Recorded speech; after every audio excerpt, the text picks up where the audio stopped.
चक्रवर्ती, तू तो ऊपर जाएगा, मैं ऐसा सोच रहा था, लेकिन तू तो वापस घर जा रहा है। जब से हमारे घरों में दुश्मनी शुरू हुई है। क्या तुम्हें पता है कि हमने पहली बार संक्रांति का त्योहार कब मनाया था? तुम जब अपनी प्रॉपर्टी से हाथ धोकर रोड पर आ गए थे। अब जब हमें इसकी आदत हो चुकी है तो तुम ये क्या कर रहे हो? अब क्या करें? हम तुम्हारे सामने तुम्हारे भाई को मारने आए हैं, ताकि उसको मरता देखकर उसके गम में तुम तो ऐसे ही मर जाओगे। अब जब ऐसा हो जाएगा तो हम लोग अपने घर जाकर धूमधाम से दशहरा मनाएंगे। काट दो रहे उसको।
चक्रवर्ती, तेरे दिल का ऑपरेशन हुआ है फिर भी इतना दम।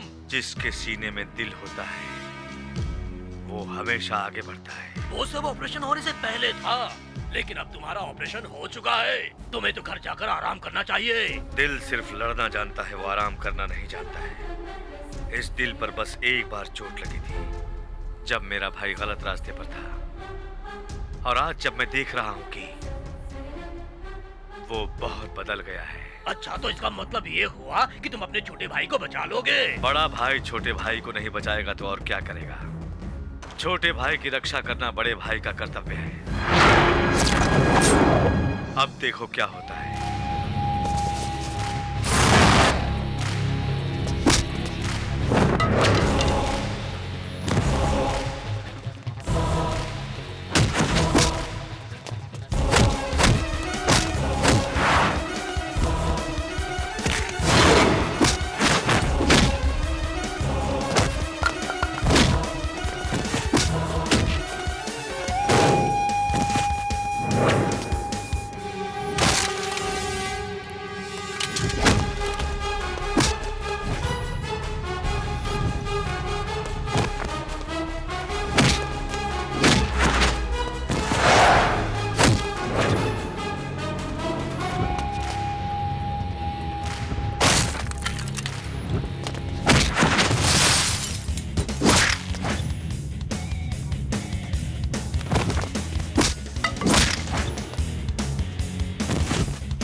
एक जान को बचाना कितना मुश्किल होता है ये मैं जान गया हूं, इसलिए तेरी जान को बख्श रहा हूं। इसके बाद अगर तूने मेरे भाई की तरफ आंख उठाकर भी देख लिया तो तुझे उठाने के लिए 4 लोग आएंगे।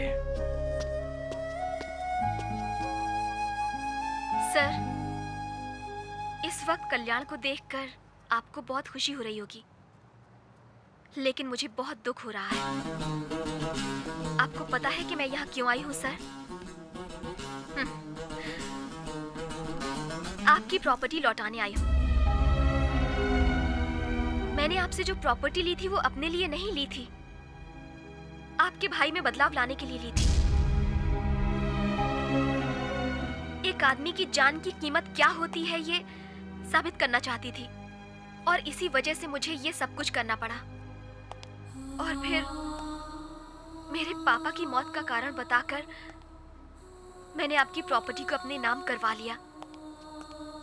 पैसे से प्यार नहीं खरीदा जा सकता, लेकिन पैसों से जिंदगी खरीदी जा सकती है।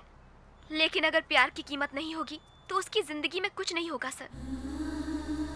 इसीलिए काले चश्मे से दुनिया को देखने वाले कल्याण को एहसास कराने के लिए मुझे ये सब कुछ करना पड़ा सर। कल्याण ने आपको बचाने की हर कोशिश की, और उसकी हर कोशिश में मैं बीच में आकर रोड़े अटका रही थी। इसके बावजूद भी कल्याण पीछे नहीं हटा। हर मुमकिन कोशिश करके उसने आपको बचाया है। आपने जिन लोगों की मदद की थी वो सारे लोग आपको बचाने के लिए आगे आए थे, पर मैंने उन सबको ऐसा करने पर मजबूर कर दिया था, और आज मुझे अपनी गलती का पूरा एहसास है। एक बार पलट कर देख लीजिए सर। यस सर, ये चाहती थी कि कल्याण आपकी जान बचाए, इसलिए इन्होंने हम सबको मना कर दिया। और आप जब ठीक होकर के बाहर आएंगे तो आपको एक नया कल्याण देखने को मिलेगा, इसलिए स्नेहा जी ने ऐसी शर्त रखी थी। कल्याण पैसे लाने में असमर्थ हो गया। आपका ऑपरेशन समय से कराना बहुत जरूरी था, इसीलिए स्नेहा ने पैसे जमा कर दिए थे। लेकिन कल्याण की जीत हुई है और मैं हार गई हूँ। मुझे नहीं लगता था कि ये इतने सारे पैसों का इंतजाम भी कर पाएगा। पता है वो पैसा कहाँ से लेकर आया?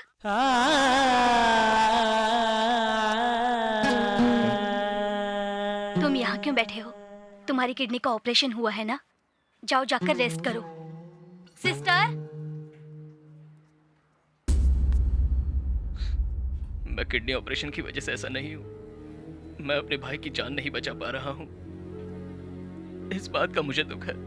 मैं पैसों का इंतजाम नहीं कर पाया। मेरे भाई को बचाने के लिए मेरी जान के अलावा और कुछ भी नहीं है। अगर उनको नहीं बचा पाया तो मैं भी जी नहीं पाऊंगा। मेरी बॉडी का कौन सा पार्ट चाहिए वो बोलिए, मैं देने के लिए तैयार हूं। परिवार के लिए जीने वाले मैंने कई लोगों को देखा है, लेकिन परिवार के लिए अपनी जान देने वाले तुम अकेले को देख रही हूँ। तुम जिस हालत में हो, डॉक्टर होने के नाते मेरा ऐसा कहना गलत है, लेकिन अगर तुम अपने भाई को बचाना चाहते हो तो एक इंसान होने के नाते ये सलाह दूंगी कि एक फार्मास्यूटिकल रिसर्च सेंटर है, वहाँ पर नए नए ड्रग्स पहले जानवरों पर और फिर इंसानों पर रिसर्च करते हैं, और इस टेस्ट के लिए काफ़ी बड़ा अमाउंट दिया जाता है और फिर मार्केट में रिलीज होता है। पर इस रिसर्च में कई बार जान जाने की संभावना होती है। कई हेल्दी लोग भी इस टेस्ट को नहीं सह पाते हैं, और तुम तो ऑलरेडी एक किडनी दे चुके हो। इस बारे में ठीक से सोचो, उसके बाद मुझे बताना। इसमें सोचने वाली कोई बात नहीं है।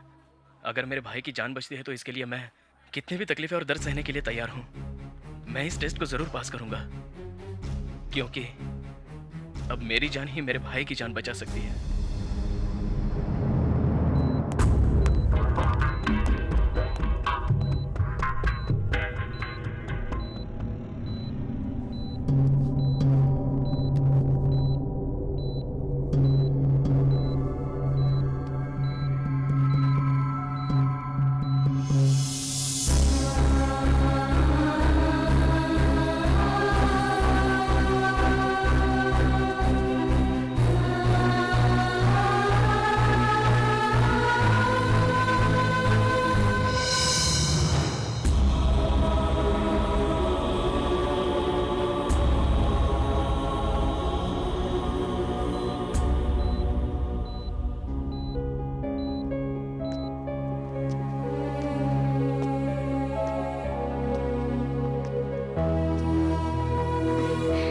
मुझे पता था कल्याण कि तुम ये टेस्ट जरूर पास करोगे, क्योंकि तुम्हारे अंदर इस वक्त तुम्हारे परिवार के लिए प्यार है, और प्यार सिर्फ लोगों को बचाता है, मारता नहीं है।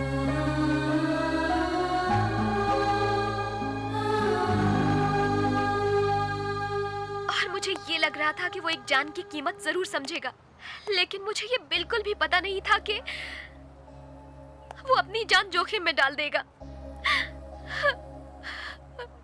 आपकी जो प्रॉपर्टी है वो तो मैं वापस दे सकती हूँ, लेकिन मैं इसकी किडनी वापस नहीं लौटा सकती। मुझे माफ कर दीजिए सर।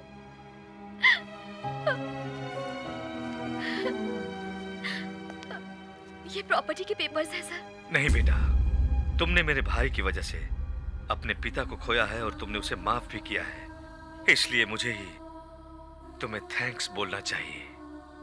तुम मेरे भाई के अंदर बदलाव लाना चाहती थी, इसलिए तुमने मेरी प्रॉपर्टी को मांगा।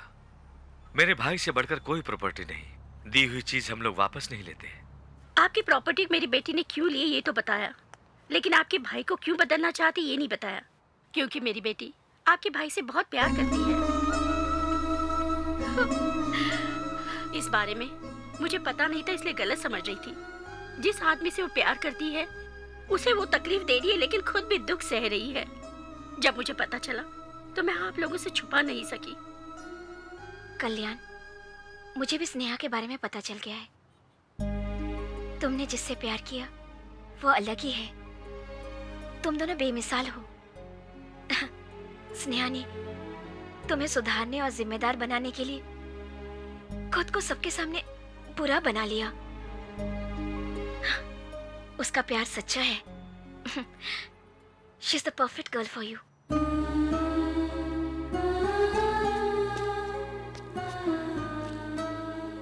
अगर आज ये सब मुझसे प्यार कर रहे हैं तो वो सब तुम्हारी वजह से।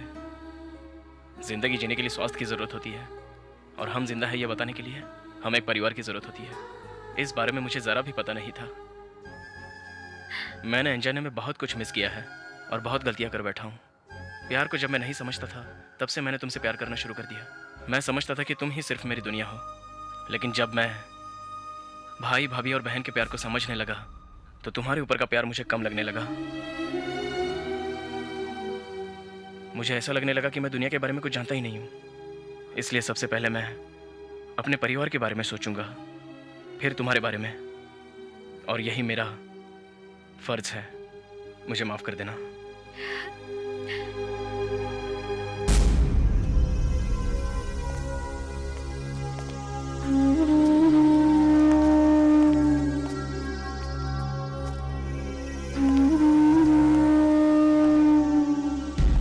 मैं हमेशा अपने देवर को राजा के रूप में देखना चाहती थी, लेकिन आज ये मुझे महाराजा दिख रहा है।